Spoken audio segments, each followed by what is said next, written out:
All right. We got another short here, and this one I thought had some really good case law points. And don't do what this guy did. So this it's from the point of view of the guy filming. I was just like, you're filming yourself doing crime. That's what you're doing.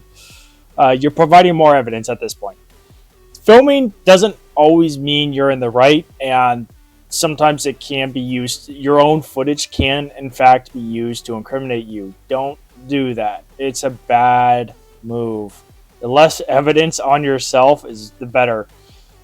But hey, if you're committing crime, go ahead and film yourself, post it on social media. Everyone will love to see how cool you are. And the police department, I'm sure, will give it a lot of likes. Um, it's like all the rioters that were burning down buildings. That's called arson. And looting, that's called mass theft and civil unrest, and also violating a lot of state ordinance and laws by burning down buildings and looting them. Um, yeah, don't do crime. Best way to stay out of trouble: don't do crime, and don't do crime, and don't.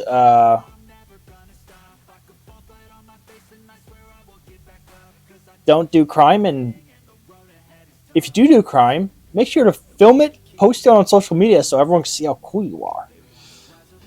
Anyways, I thought this one had some good case law to it, so I was like, oh yeah, let's check it out. Private property, boss. Have I broken a law? Have I broken a law? Private property, public access. So the police are in the property, so that means public access. If it's public access, it means police can go on that property. It's like saying police can't go to a shopping center because it's private owned. They could respond to a shopping center, so calls to a shopping center, even though it's private owned. Um, All right. Well, this isn't a traffic stop. okay, give him a lawful order. Step out of the vehicle. Vims v. Mims. Vims versus Mims. Case law. You can look it up. If an officer asks you to step out of the vehicle, you do not have a choice. You have to step out of the vehicle. It was ruled. It's case law. It's bound by law. Case law is bound by law. You can go to jail, and you will be forcefully removed from a vehicle if you violate the law. And if that lawful order is to get out of the vehicle, a lawful order is a lawful order given by an officer. The place to fight the police is not on the street. It's in the court. When you go to court, fight the police there. Their body camera, if they did something wrong, their body camera footage would incriminate them. If you did something wrong, their body camera footage and your footage will be used to incriminate you. Just like it could be used to incriminate the officers. The officers know what they're talking about. Don't do stupid things. If an officer tells you to do something, do it. Because it's either for officer or safety or your safety. There's only two reasons an officer would ask you to do something. That's for officer safety and your safety. If an officer asks you to drop trowel in the street, that is something you should not follow. That is something you should call 911 over, because that is most likely not a real police officer, because no officer is doing cavity searches on the side of the road, because that's a violation of the law. I haven't broken a law. This is not a traffic stop, and I have not broken a law. I'm under arrest? What am I under arrest for? What disorderly conduct? Get out of the car, we're talking about it, but right now you're resisting arrest. Get out of the car, we're going to drag you out.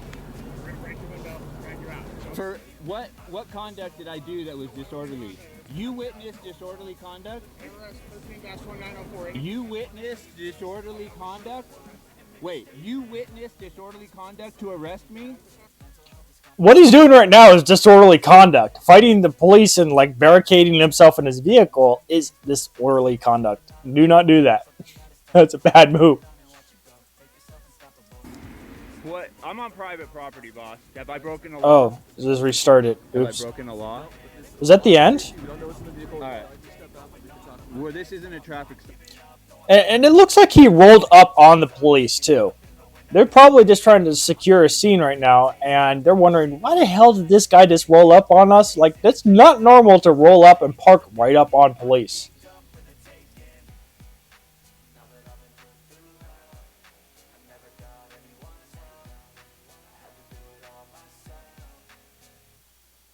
Yeah, that doesn't make sense. It doesn't make sense. Like, why would you just roll up on police like that? Like, that's a stupid move to make, especially when you could clearly see there's so many more places to park besides right behind the police officer. Like, you're starting shit at that point. Why are you trying to start shit? And then he's trying to like film in and say like, oh, I'm a victim. It's like, no, you were given a lawful order and you violated the law in front of the police. At this point, he has actually violated case law in front of the police. Now, case law is the same as law. It's laws that are created by actual court cases. That's what a case law is. Now, the determination of court cases and it determines actual laws that can be made. And if a case law, that's exactly what case law is. There's a difference between elected officials signing things into law and court cases creating law. So, an elected official can create laws, lawmakers, or cases could result in new laws being made. That's a case law. Now, when we have case laws are are just as bound by the law as any other law created by law enforcement or by elected officials, lawmakers. So, if you violate case law, whether you know it or not, their ignorance to the law is not an excuse. If an officer tells you to do something and you blatantly disobey it, that's a lawful order. You're required to follow lawful orders by the police. Do not violate that. And I haven't broken a law. This is not a traffic. They even explained this is a lawful order. This is a lawful order. Follow it. Follow the lawful order.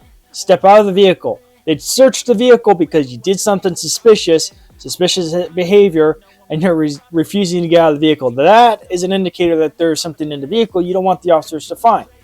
That is what's called probable cause. Suspicious behavior. All this stuff you're doing right now is perfectly reasonable for the police to be concerned with your behavior, especially since you are literally barricading yourself in your vehicle. That's smart. Stop. And I have not broken a law. I'm under arrest? What am I under arrest for? Yeah, what disorderly conduct? Out of the car, we'll talk about it, but right now you're resisting arrest. Get out of the car, we're going to drag you out. We're going to break the window, drag you out. For what conduct did I do that was disorderly? You witnessed disorderly conduct? You witnessed disorderly conduct? Wait, you witnessed disorderly conduct to arrest me? What? Oh, that is the end of the video. Okay, so yeah, what he was doing right there was considered disorderly conduct. Barricading himself in his vehicle to avoid being arrested. Yeah, that's disorderly conduct. Interfering with a police investigation. Yeah, that's described as disorderly conduct. Being a willful idiot, being the village idiot, and thinking that you're in the right. That's disorderly conduct. Anyways, like, subscribe. I hope you like these shorts. I'm gonna be coming out with more. They're a little bit longer, but I'm just checking out shorts. I mean, there's some good ones that have some really relevant, like, hey, don't do that kind of shit, you know. But hey, like, subscribe for more, and we'll watch more Criminy Crime Time together because people keep posting themselves committing crime. So the police departments can give them lots of likes.